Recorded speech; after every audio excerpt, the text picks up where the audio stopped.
Welcome. In front of me I have Hama FitWatch 5000 and I'm gonna show you how to change the language on this watch.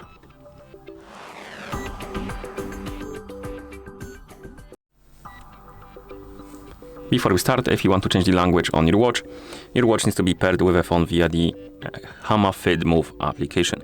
And once the devices are paired together, we can continue and we can open the Hama FitMove application on the phone that is paired with our watch. After the application opens, you should see the home page. Now tap on device icon to open the device page, and on it you should see your FitWatch 5000. Now scroll down and find the option called More Settings and tap on it. And here at the bottom of the page you will see the option called Device Language. Tap on it and you have a couple of options. Follow the system, so if you select this one, it will set the language to the system of your phone. So basically it will synchronize the language from your system. Next we have the English, German, Spanish and stuff like that. So find the language you would like to use, select it, and once you select it, it should be applied, I believe. So let's check. Yeah, the language changed.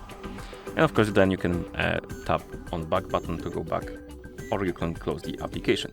But let's change it again to English to show you that it just changes immediately. And then we can close the app. And that's how you change the language on this watch. Thank you for watching. If you found this video helpful, please consider subscribing to our channel and leaving a like on the video.